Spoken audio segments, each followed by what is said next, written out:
Welcome back, Patriots. Thank you for tuning in with us here at Latinos for Trump.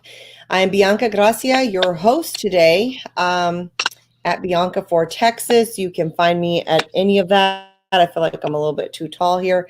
Um, have the honor today, joining me today is congressional candidate Irene Armendariz Jackson out of Congressional District 16 here. We have a runoff going on right now in Texas, and she is in the runoff. And so I wanted to take the time to obviously interview her because she is a Latina. And Latinos for Trump, we support our Latinos, we support our Hispanics. And so Irene, thank you so very much for joining us here on our show today. How are The you? honor and the privilege is all mine. Thank you so much for this invitation. I am honored. And to everybody that's watching, thank you so much for watching. Wonderful. Yes. And most important, we want our patriots to share this message. As you know, like I said, we are in a runoff right now. The early voting started yesterday, and Yes. election day is July 14th. So, Irene, tell us a little bit about yourself. I know that you are a mother, a grandmother, a wife of a Border Patrol agent. And just to let you know, Latinos for Trump, we support our Border Patrol agents, all the way. So, and I know that you are and would be, if you're elected in November, that you would be one of the first Latinas to represent us in Congress out of the state of Texas. So tell us a little bit more about yourself. Well, I am a native of El Paso, born and Mm-hmm. raised. I come from, my parents are immigrants from Mexico. My mom's from Ciudad Juarez, which is our neighbor city. And my dad's from central Mexico, from Torreon, Coahuila. And I've been blessed to be raised by two wonderful, amazing parents that instilled in me the fear of the Lord and service. We've always done ministry within the four walls of the church. But in 2016, when the Lord had taken my husband to Washington, D.C., because of his work, when I came back with a mission. And the mission was specifically to get involved civically. And I believe that that's something that we need to do as Christians and Hispanics get involved in government to make sure that these reckless laws that are being passed at the national level are stopped. And also, we need to send reinforcement to support the policies coming out of the Trump administration. I applaud you because I have been screaming at the top of my lungs for about 3 years now that our Hispanic Christian conservatives really needed to step up their game, and we needed to Yes. start getting involved civically. We needed to either get involved, or it's either politics will affect us, or we will affect politics. And I think that it is more important nowadays more than ever that our Christian conservatives get involved. So I applaud you for that. Yes, we've been working with the church for at least 3 years. So we have a lot of evangelical Hispanic pastors that are supporting us. Wonderful. That's good to hear. That is great. Much praise for the church. It's their job, it's their duty to affect politics, not Yes. let politics affect them. Irene, tell us a little bit about a little bit about your background, Okay. and really how we've gotten to where we're at, other than, of course, being in DC, coming back and saying, hey, I'm going to be civically involved. Just a little bit more about your background. Okay, well, this burdens began about 12, 13 years ago. As I would drop off our youngest daughter, because we have a 25-year-old married, and she lives in Nebraska, and she's the one that has the best three beautiful, precious grandbabies in the world. And then we Hmm. have one that is right now, she's here. She came back because she just finished her degree. She graduated from Regent University, which is Pat Robertson's 700 Club, if you all know who it is, Yes, with a degree yes. in politics, history, and a minor in psychology. And I have been a realtor for over 20 years. And I've been working with the community, making sure that their needs are heard. So, as it developed, two Hmm. things that are crucial are taxes here in El Paso, we're one of the second highest taxed counties in all of Texas and one of the two poorest counties in Texas. We're the Wow. eighth poorest city of a large city in the United States. We've had a stronghold of the Democrat Party for over 50 years. And so going through all this, getting involved over 12 years ago in the pro-life movement, when my husband gets sent to DC in 2016, and it was a gift from the Lord that we were able to be at President Trump's inauguration. We were about 200 feet from the viewing box, the presidential box, Mhm. and never in a million years did I think that this American, first generation born in the United States, would get to witness that. And so we were very blessed. But walking through the pro-life movement and going to DC, I really felt by the impression from the Lord saying, you all need to get involved. The church needs to get involved Mhm. in the legislative branch and make sure that these Mhm. laws that have been run rampantly against the life in the womb of the Mhm. mother are not only halted but pushed back. And Yes. so that was my burden. The day after, I got involved in the last congressional race, and unfortunately, our candidate didn't win. The next day, I received a call asking me to prayerfully consider running. And Mhm.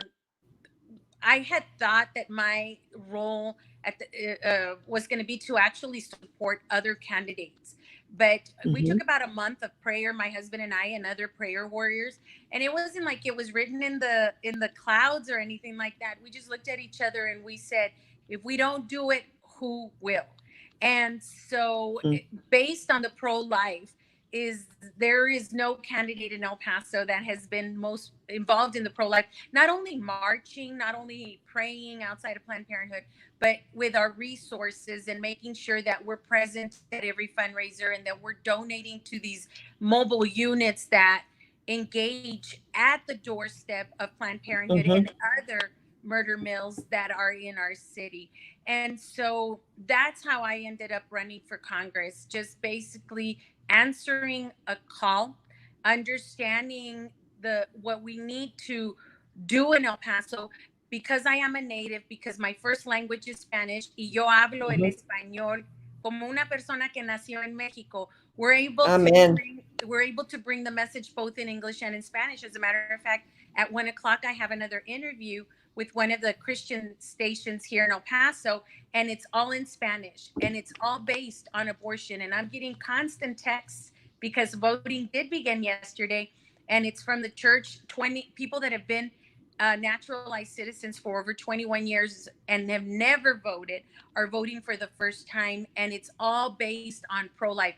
Yes, we have Amen. a platform on Amen. Amen. immigration, on economy, on education, but if our founding documents say life, liberty, and the pursuit of happiness.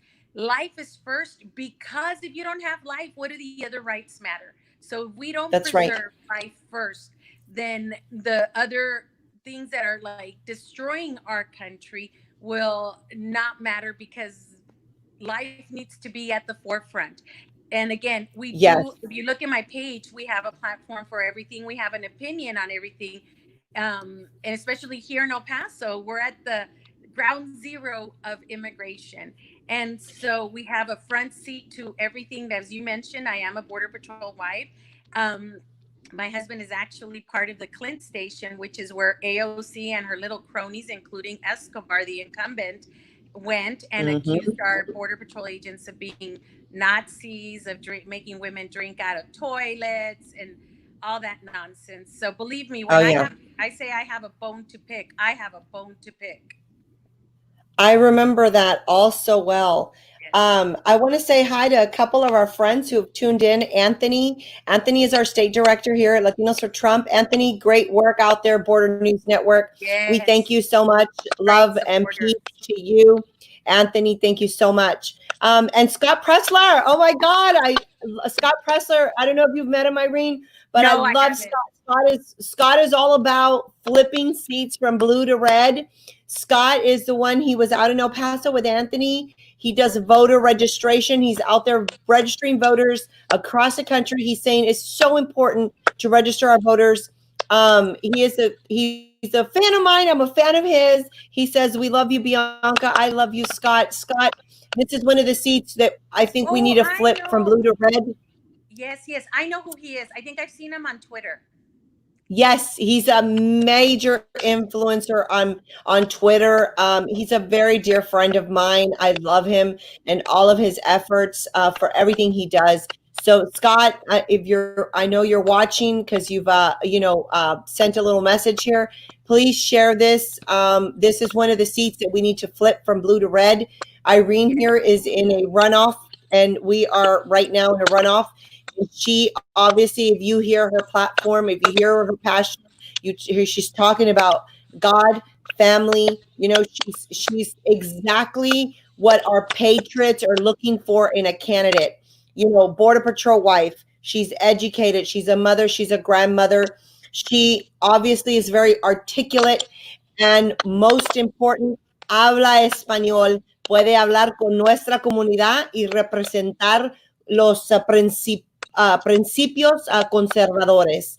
That is so important to our community. It's about time that somebody goes and represents us, that knows how to speak our language, loves our culture, but yet respects the rule of law in the United States of America. I applaud you.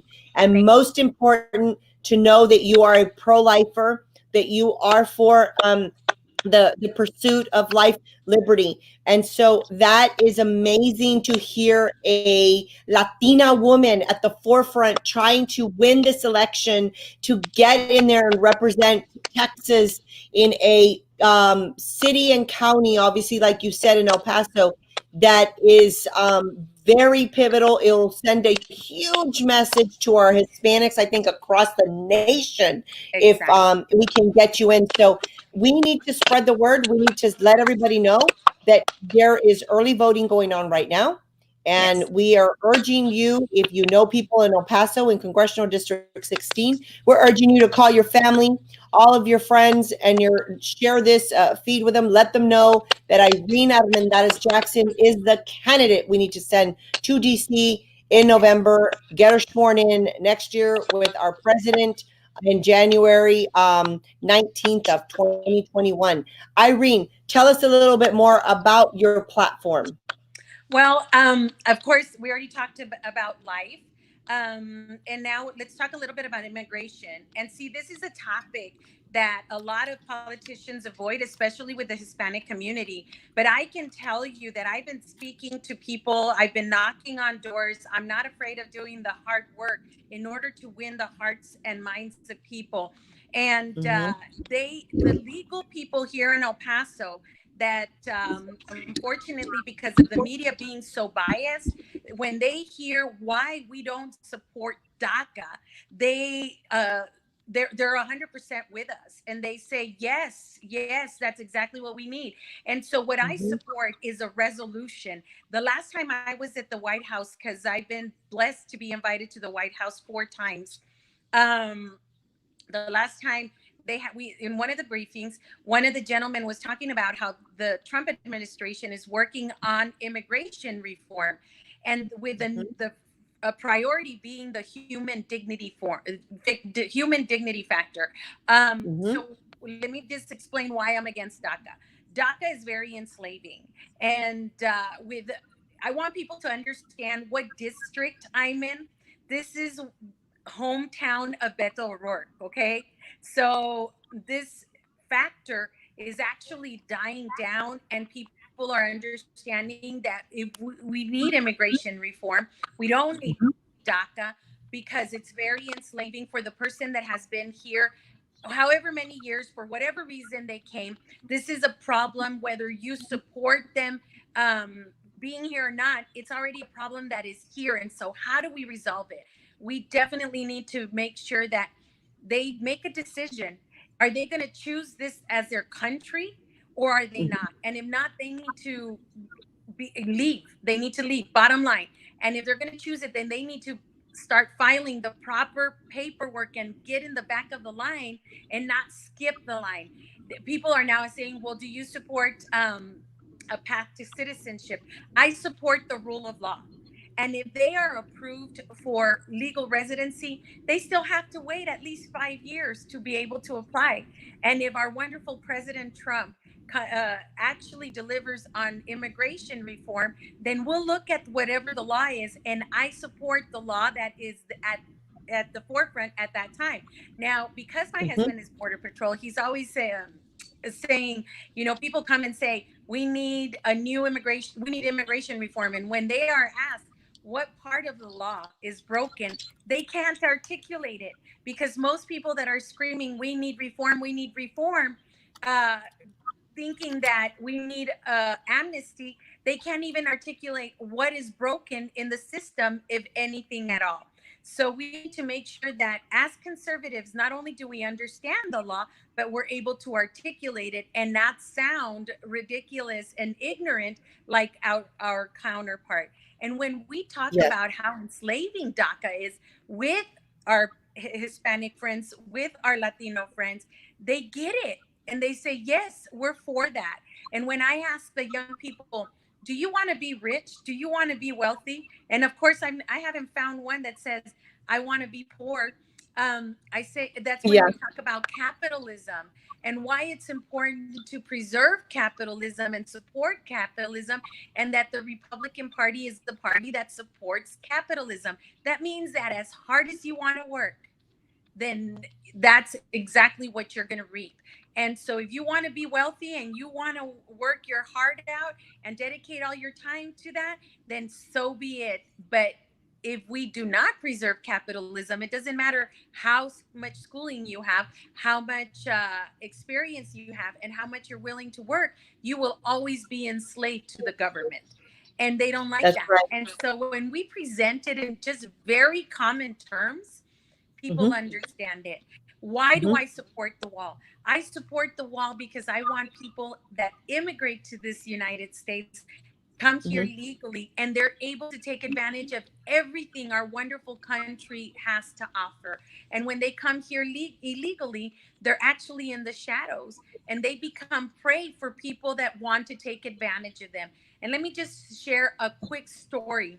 mhm, uh, I know a couple that had come here illegally and they lived in a trailer park. Very hardworking man. One night, the local gang, the gang that lived in that trailer park, were rampaging every trailer. And all night they tried to get into this man, his wife, and his little son's trailer. And they just clung to each other, mhm. but they wouldn't call the authorities because they were afraid that they were going to be deported. Is this what we want for a Latino community? That is Yeah. enslaving. The next day, they called people they knew and they said, we're leaving. And they left back to, I think it was, they were from Mexico. But this is not what we want. We want them to be able to operate in freedom and to be able to work and again take advantage of every opportunity the great United States has to offer. And that is why I'm for legal immigration, and I support the wall, because the wall is a deterrent. As a spouse of a border patrol agent, of course, I want the safety of our border patrol. And so Amen. the wall is not a catch all. We need to be able to enforce the laws that are already in the books, because the Yes. wall will only hold them back. But if they get to come in just like they did a year ago, then what are we going Mhm. to do with that at that point? And so I Yes. am for the wall. I am for immigration reform. I am for the rule of law. Amen to that. Listen, you get it. You get it. You get everything that us Trump supporters have been the reason why we supported Trump. You really get it. Why we do, Yes, approve of the wall, why we do support our Border Patrol agents and their stance on this, because they see things that the common Americans don't see. They have to deal with it exactly. at the border. But also, that was a message that I had for our Hispanic community as well. My message was the same thing when they were offended. Oh, well, they don't like us, or this DACA thing. I'm like, why would you want to be? Why do you want to live in the shadows? We're better than Exactly. that. We as a community are not to come here. You're not to come here and be told by the other side, by the left, by the Democrats, to just live under a rock. Accept that, and then you don't get hired on and get paid what you should get paid. You don't get the same benefits of a citizen or a legal person here. You don't get those benefits. Why would you accept that? And so when they think about it, they go, oh, well, yeah, because they can't argue with it. I'm like, Exactly. do you think that that's what your value is to just hide under a rock? Why do you think we're pushing for legal immigration? We don't want you to be hidden under a rock. We don't want you to be taken advantage of, and we want you to understand that coming here illegally is wrong anyway, because if you really believe in God, God tells us in the Bible 100 times that he is of law and order. So whether you cross the border, okay, illegally, or steal a piece of bubble gum, it's illegal, right? Exactly. Illegal is illegal. You want to be in the right eyes of the Lord, okay? We don't want you to be perfect, but there is things set in place, and you have to try to obey that, when it is a law, not little guidelines, recommendations. Nobody says, hey, we recommend that you come to the United States, the correct way. No, it is an actual law. It's in the books. It's been passed. These are things that we have to abide by. So I applaud you because you get it. I haven't talked to many candidates, Irene, that get this, and you get it. I can tell you, I've talked to many people running across the country, in other states and in Texas. You get it. You understand the importance of what our battles and our issues are within the Hispanic community. You Yeah. get it. That is a huge thing. I can't Well, tell you. it's very manipulative. It's very manipulative because this is why the Democrats don't want immigration reform. Because if you remember, President Trump offered it to Nancy Pelosi and Schumer Mhm, mhm. in exchange for the funding for the wall. First of all, if you don't know that there is already an 18-foot fence all across El Paso County, not just El Paso City, but El Paso County. And I tell people, why are we even having this conversation? There's already an 18-foot fence. Of course, now it's grown. I think they said, and don't quote me on this because I haven't measured it, but I think it's like 43 feet or 34. I might have my numbers reversed, but it is super tall. And in reality, that wall was actually placed during Silvestre Reyes, a Democrat congressman that served before Beto O'Rourke. And so, but now that it's a Republican idea, it's a bad idea. And it's those heartstrings that they constantly pull on. Oh, see, they hate you. That's why they want a wall. Oh, they're racist. That's why they want a wall. No, that's not true. It's the Constitution begins by saying that one of the main purpose for the government is to protect this. Well, it doesn't specifically say the citizens, but the residents of the United States, the people of America. And even biblically, if we're going to parallel things with the Christian faith, even biblically, the cities had not just one wall; they had several walls for protection. And so, I'm not saying that we're going to build 2, 3 walls, but I'm just saying the premise and the purpose for the wall has always been for protection. And let me just make it a little real, especially for those people in El Paso, that we say, most of the people that come in don't stay in El Paso because we're not a very rich city, and we haven't been. But one of the reasons that this immigration surplus, I don't know what we want to call it, like we saw it last June and July, why it's so detrimental for El Pasoans is because, like, for example, our oldest 2 daughters have left El Paso because of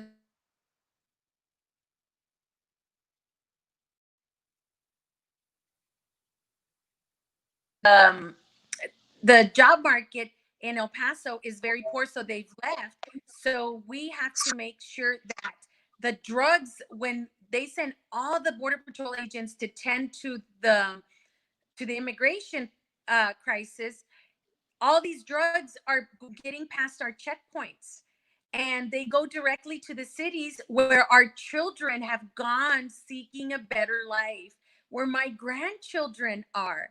And that's why it's so detrimental, that we understand that it doesn't only affect El Paso, it affects the entire nation. But we have to be willing to believe the Border Patrol agents, the boots on the grounds, the ones that are fighting it day in and day out.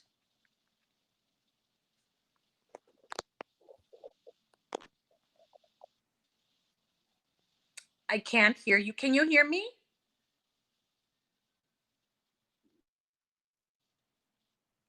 I can't hear you. Hold on. Let me see. Can you hear me now?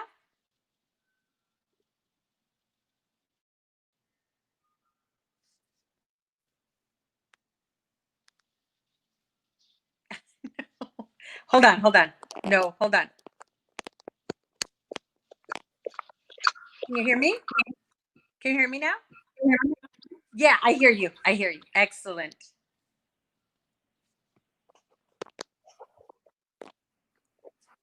Again, I can't hear you. That's crazy. Let me see. I don't know.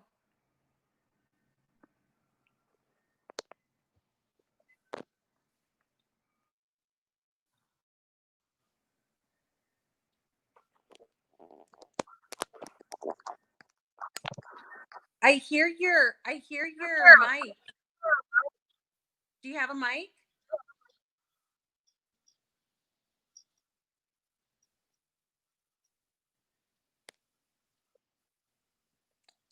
That's strange.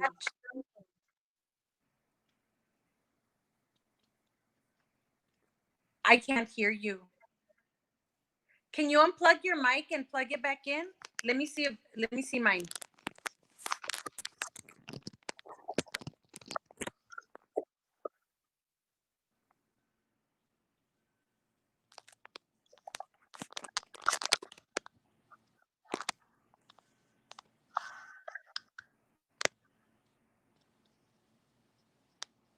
Say something.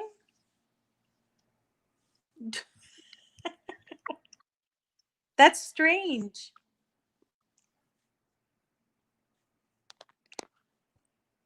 I don't know what it is. Testing, testing, 1, 2, 3. I got it. I got you. Can you? Yes. I don't know. I'm telling you something. I'm so sorry, guys. Something is going on. There's like crackling on my end or something. I don't know. It's really weird. That's just really, really weird. Anyway, sorry, guys. I want to let Irene finish telling us. Where can people find you? Where do they go to donate? You can go on my webpage. To your pages. Yes. Let me know everything. It's very simple. IreneArmendarizJackson.com. And you can go ahead and follow the links there. I want to share something very exciting that happened it was at the beginning of April. I received an email. I don't know if everybody knows who Trey Taylor is, but just for those that don't know, he's the youngest country music recording artist. And his manager emailed me and told me he was a big Trump supporter, and he had planned. They were planning on attending some of the rallies and helping with that. But because of this whole pandemic, and don't get me started on that because that's a whole different issue. Yeah. Because he couldn't do it, he wanted to help some conservative candidates. And somebody, and I don't know if anybody knows a Rick Davis. I don't know who he is, but I bless him. He recommended him to me to him. Apparently he had checked us out. He's coming on July the 11th, and he's going to have a concert, an exclusive concert fundraiser for us. Wow. It's very grassroots. We're charging $35, and this is a dinner and a concert from a recording country music artist. You can Google him. He's a up and coming. He was discovered by the Dolly Parton people, and Mm-hmm. that is a rags to riches story in itself. He's a native of Denver, but definitely loves our country, loves our president, and he understands the value of standing with true conservative candidates that will promote the Republican agenda at every Wow. level. Wow. Yes, I'm exciting. So everybody's invited if you want to come. We're actually having it at a VFW that is in one of the local canyons overlooking the city. It's in a high place, just Wow. beautiful area. Yes, yes. Very How proud. exciting. Yes. You're How can invited, Bianca. You're they invited.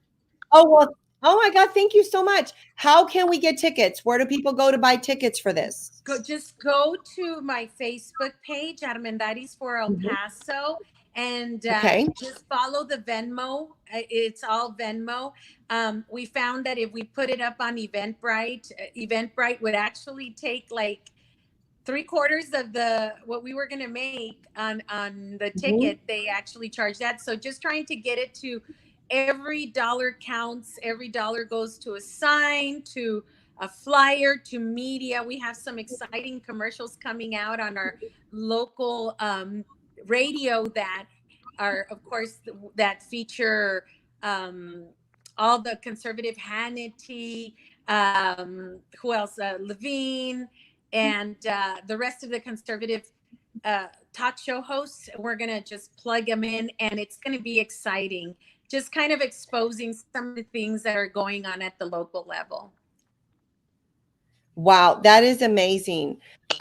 Just so that we make it very clear to people who are asking, um, besides obviously understanding the wall, religious liberties, and you've got a very good, solid, I think, you've laid the groundwork. What are some of the other things that you think you can do for El Paso in Congress? What are some of the things Well, that your city is desperately in need of that Veronica Escobar has not done? well, she hasn't done anything, to be honest with you. So that kind of we have a That's an blank easy one. slate. Yeah, we have a blank slate, and neither did O'Rourke. And remember that Escobar is Beto's prodigy. Okay, so for those of you that don't understand what El Paso is about, and I don't mean this in any derogatory way. I mean, it's just unfortunately what has been promoted is just the illegal immigration and things like that.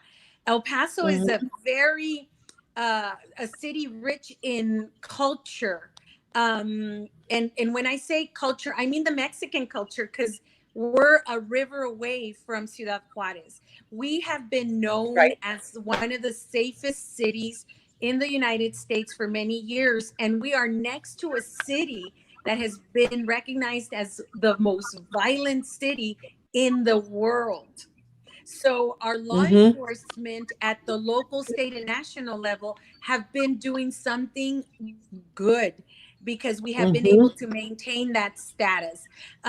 Desperately, we need relief on property taxes. How do we do that? At the national level, I'm not running for mayor. I'm not running for city council. I'm not even running for state congress. When the highest level of political office that you can hold here in El Paso is the congressional seat at the House level. And so, President Trump said something not too long ago, and it was when he was at the Ford manufacturer Mhm. up in Michigan. Mhm. He said one of the things that we need to do is build relationships. And we build relationships with those elected officials at the local level and at the state level in order to bring relief at the property tax. Because I have been in real estate for over 20 years, I know that almost half of the payment here in El Paso for a house goes to property taxes. And why Right. that is so devastating is because for realtors, we are paid on a commission base.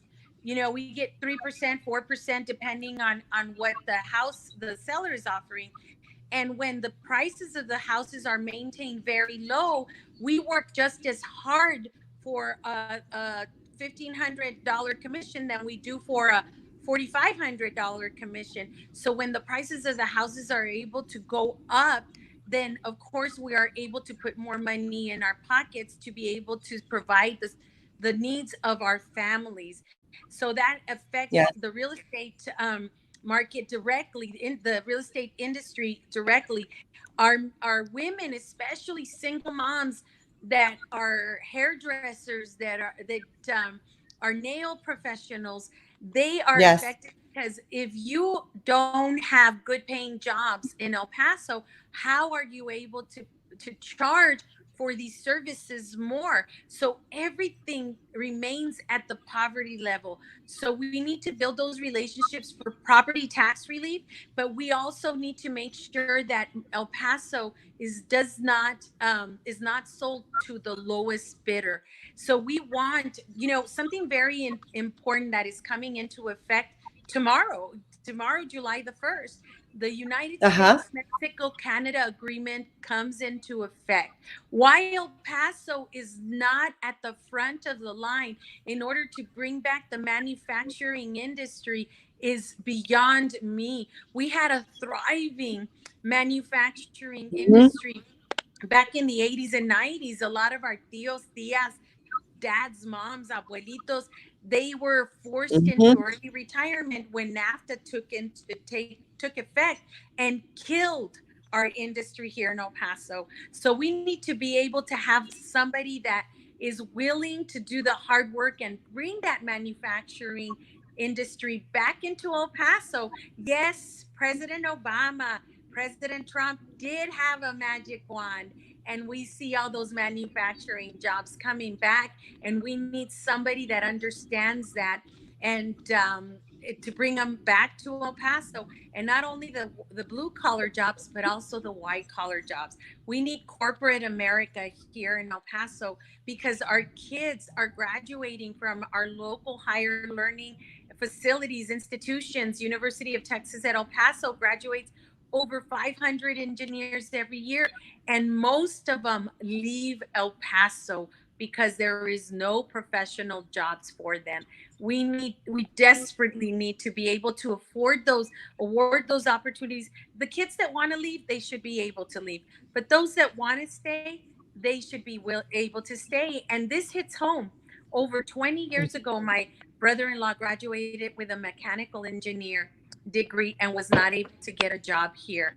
And so he then finished his master's, and hoping that in 2 years with his master's he would be able to get a job in mechanical engineering. And three cities offered him a job: Wisconsin, Detroit. Well, it was Detroit in Michigan, and Albuquerque. So he chose Albuquerque, and he has been working for Intel for over 20 years as a mechanical engineer because it was the closest one to El Paso. And that's part of what, unfortunately, my opponent doesn't get. The Hispanic culture, we have close family ties. We want to stay close to our family. That is pivotal and that is important. And Hmm. so we need to be able to award those opportunities for those that want to stay. Now, let me ask you too. That's excellent point. Let me ask you too. El Paso has a base. How Yes, do you feel Fort about the Bliss. veterans?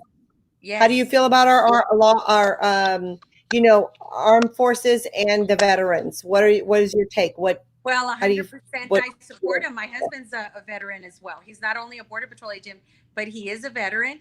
My Okay. brother-in-law is a sergeant in the Army. He's actually stationed at Fort Lewis in Hmm. Washington. And let me tell you that he is a Mexican born, now naturalized U.S. citizen, and he received his citizenship on his second tour to Iraq. And Wow. so I strongly support our veterans. We need to fix that problem at the veteran level. And let's just reiterate that the incumbent Escobar and her predecessor Beto O'Rourke said They were laser focused on veteran issues, and our VA remains at a 1-star rating. They have done Yeah. nothing, and at the veteran level, they have done nothing. They have unfortunately been the the um, the recipients of socialist medicine. But with our wonderful Yes. president understanding that and making Yes. sure that they get to choose what doctors they go to, Hmm. they've been able to go out in the community and be able to take advantage of that. But what we promised, we should be willing to deliver. That's amazing. I applaud you again for your efforts. And I just urge all of our Latinos for Trump out there, all of our, donors and everybody that's out there, that we are in an early voting right now here in Texas. Yes. In congressional, it's all over Texas, actually. There is a runoff. And Irene, we want to wish you the best of luck. I Thank know you. that you said you've been block walking and phone banking and all of the things that require you to connect with the voters. So we are going to share this and let people know exactly what you stand for, what you're representing, and why you have your aspirations and goals to go and represent your district in Washington, D.C. Thank you. Thank you. Of Well, we course. Thank you thank you so so very much. much. Yes. Yes. I don't know why we're having some difficulties. It might be something going on my end. I'm not really sure, but we just thank you so much and let us know if there's anything else that we can do for you. But for right now, I think the most important thing is to share your message and let people know that you're out there and to get out and vote. So Excellent. thank Yes. you Thank so you much. so much, Bianca. Yes. God bless you. God bless you, Irene. Thank you so much for taking the time of your day, your busy day, to be with us here. God bless you. Thank you. We'll see you Okay. soon. Okay. Bye Thanks. bye.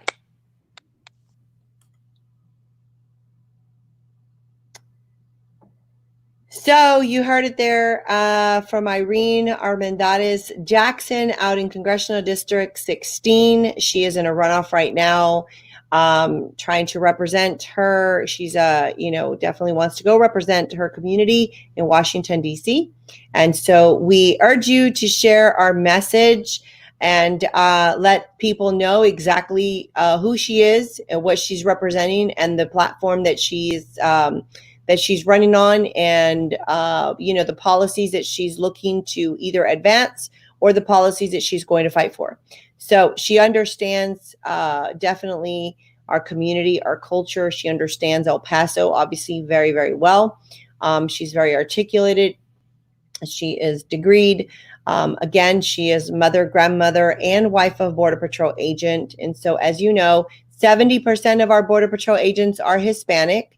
And as you know, that the Border Patrol agents have endorsed President Trump and did in 2016 and will continue to do so because he is the first president and the first, he wasn't even a politician, but the first person that actually went and really listened to their needs, their concerns, and advocated for them and for the wall and for all of the other things that they need to do their job. Because it's not just the wall, but the wall was part of it. We needed to finish that wall. And as you know, Donald Trump did make a trip out to Arizona because 200 miles of wall had already been up.